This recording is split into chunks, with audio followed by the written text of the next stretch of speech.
would be the KC Wizards. But let me tell you about a couple other teams first, namely the Cleveland Cavaliers, the Boston Red Sox, and the Toronto Maple Leafs. What do these teams all have in common? They have all made big comebacks to go on to win the title. And well, the KC was didn't exactly go on to win the title this year, but like those teams, they too made a great comeback.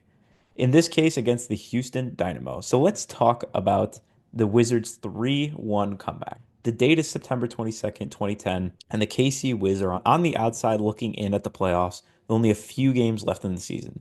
Match day 25 sees them coming up against a struggling Houston side with a chance to keep them in the playoff hunt.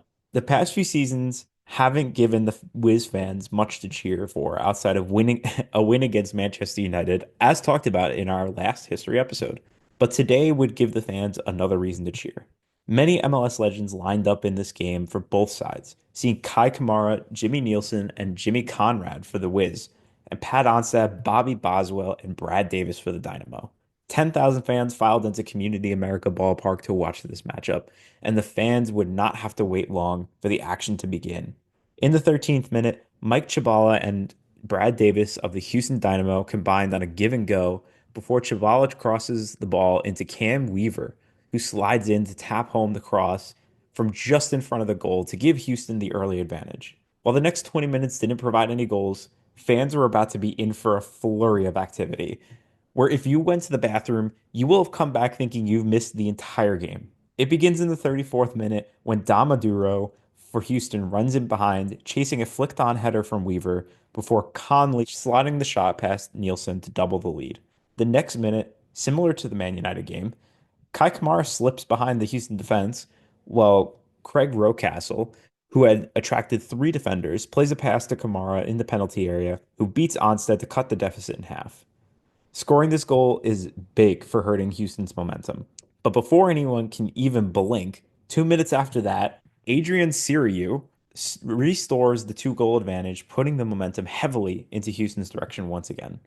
The goal came after Brad Davis played a free kick to the far post, which was deflected off of Wiz defender Shavar Thomas, and fortunately found the path of Siriu, who hit it home. The craziness of this game finally calms down, and the score remains going into halftime with Houston up 3-1. A lot of work to be done for KC to get back into this game, and while a two-goal advantage is the most dangerous, it's a lot to overcome, and with only a half left to play, nonetheless. Well, it took only 15 minutes into the second half for KC to get onto the right track. An unlikely mistake from legendary Pat Onstad led a goal kick to go straight to a youthful Teal Bunbury. With his sights now set on goal, he places a shot under Onstad's legs to bring the score within one in the 60th minute. Unlike earlier in the game, KC managed to hold on in the following minutes, and not too much longer after that, Adrian Siriu scores again in the 72nd minute, except this time he scores an own goal, meaning KC has now leveled this game. The goal came after Michael Harrington played a cross into the penalty area where Ryan Smith hit a volley which deflected off of Siriu and went inside the post to level the game. This in itself is an incredible comeback, but if they wanted to stay in the playoff chase, a draw at home against a struggling Houston is not a good enough result. In the 85th minute, Davy Arnault played a corner into the box, which found the head of Kamara, whose header beat Onstad but was denied by the bar before eventually seeing the ball go out of play. Such a good opportunity to take the lead was denied by the goal, and the Wiz fans not knowing if they'd get another chance like that again.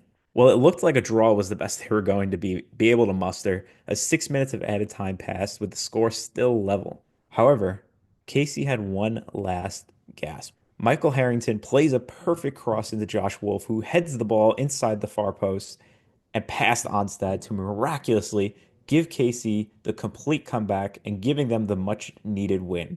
This was the latest goal ever scored in KC history, beating the previous record set by Scott Seeley's 94th minute goal in 2007 against Columbus. And it made KC the only team to overcome a two-goal deficit at that point in the MLS season. It is a magical memory for all 10,000 in the crowd. While the Wiz didn't end up making the playoffs, this was an amazing memory for the Wiz fans in a down season. And don't worry, Wiz fans, things are about to take off in the next couple of years. So your loyalty will pay off, and we will have some more exciting stories to tell you about where you'll actually be winning things.